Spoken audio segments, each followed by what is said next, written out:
Pour une parenthèse rapide, j'aimerais 3 minutes de votre attention. Voilà ce qui s'est passé. Ce matin, j'ai reçu un message de Rémi Salomon. Il est le président de la commission médicale des hôpitaux de Paris, la PHP. C'est cette commission qui donne en gros la direction du projet médical qui travaille pour améliorer la qualité des soins dans les hôpitaux de la capitale.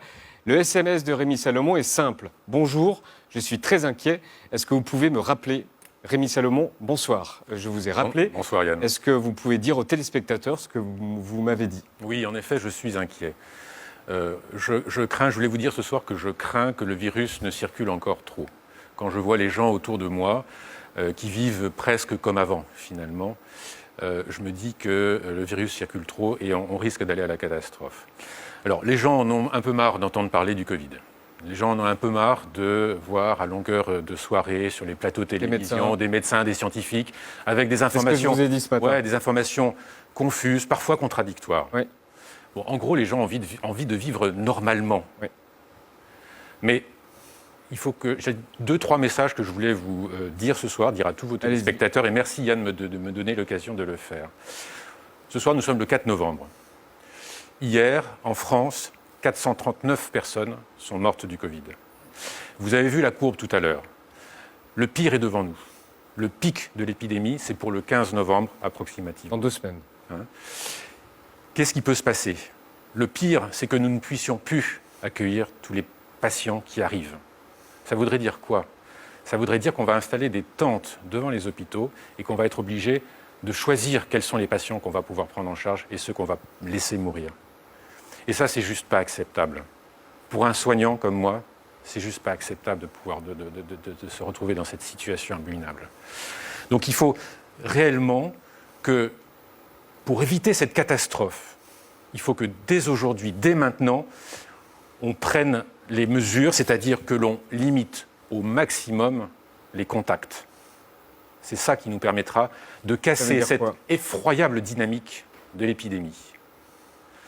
Ça veut dire qu'il faut qu'on limite au maximum nos contacts, au strict minimum, c'est-à-dire la cellule familiale. On respecte plus le confinement. On respecte plus le confinement. Alors vous me direz, il y a l'école, les lycées, c'est vrai qu'il faut que le protocole sanitaire soit absolument respecté à cet endroit-là, à ces endroits-là, sinon il faudra les fermer. Et on fait quoi avec les enfants? Alors les enfants vont à l'école. Vous dites qu'il faut fermer les écoles? Aujourd'hui, ce soir, je ne dis pas ça. Je dis qu'il faut respecter le protocole sanitaire pour prendre toutes les précautions. Les enfants à l'école primaire avec le masque, à l'école, au collège, au lycée, on prend les distances. Le moment du repas est probablement le moment le plus difficile parce qu'il n'y a plus de masque, donc il faut vraiment qu'il y ait des distances, quitte à décaler les heures de repas. Donc c'est absolument essentiel et c'est grâce à ça qu'on pourra casser cette dynamique effroyable et se retrouver dans ce scénario catastrophe que je viens de vous dépeindre. Et c'est comme ça qu'on pourra soigner vos amis, vos parents, vos grands-parents, vos enfants même. Alors, je sais que vous êtes à peu près 2 millions à m'écouter ce soir. Je me dis que même s'il y en a 1 sur 10, 200 000, qui m'entend et qui change son comportement, je me dis que c'est toujours ça, de gagner. Vous avez peur de quoi? Du tri? Quoi d'autre? On n'aime pas ce mot, ce tri, ce mot abominable, mais c'est quelque chose qui... Voilà, c'est des choix qu'on serait obligé de faire. Et des choix qui pourraient se faire sur des critères comme l'âge. On pourrait dire, bon, mais il est trop vieux, je ne peux pas le prendre en charge. Ça, c'est des choses, nous, on ne peut pas accepter, et aucun Français, je pense, ne peut accepter ça. Donc il faut absolument éviter ça. C'est aujourd'hui que ça se passe, et ça dépend de vous, de moi, de vous autres, de chacun d'entre nous. Est-ce qu'on pourrait avoir des images comme il y a eu en Italie, ça peut se ou passer à comme ça. Madrid, la patinoire de Madrid, ou à New York? C'est comme ça que ça s'est passé, malheureusement. Je peux vous dire, j'ai eu des collègues italiens au téléphone, début mars, à Milan. Je les ai appelés, ils m'ont raconté, ils avaient des trémolos dans la voix, ils pleuraient presque. C'est épouvantable, il ne faut pas qu'on en arrive là. Donc on peut éviter ça, mais c'est maintenant. C'est maintenant qu'il faut le faire. Dans 15 jours, dans 3 semaines, il sera trop tard. On sent votre émotion. Est-ce que vos équipes tiennent bon?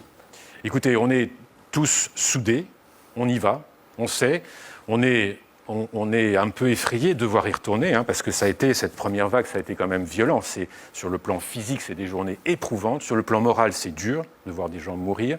Les visites qui sont limitées. Donc c'est vraiment des situations humainement qui sont extrêmement compliquées. Donc c'est vrai que tous les soignants, on y va. Comme je vous ai dit, nous on ne peut pas laisser évidemment des gens dans la détresse, donc on y va, on les soigne. Mais c'est vrai que je ne vous cache pas que j'étais encore le week-end dernier dans un service de réanimation à la PHP, et une infirmière m'a dit, s'il vous plaît, dites aux gens, parce qu'elle sait que je vais sur les plateaux, dites aux gens de respecter ça. Pour nous, pour les patients, faites-le. Là, vous l'avez dit ce soir, est-ce que vous avez encore quelque chose à rajouter? Je crois que j'ai dit l'essentiel.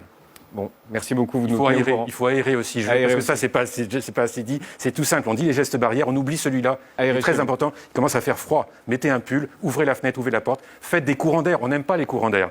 C'est ça qui permettra de diminuer la charge virale dans l'air qu'on respire. Merci Rémi Salomon.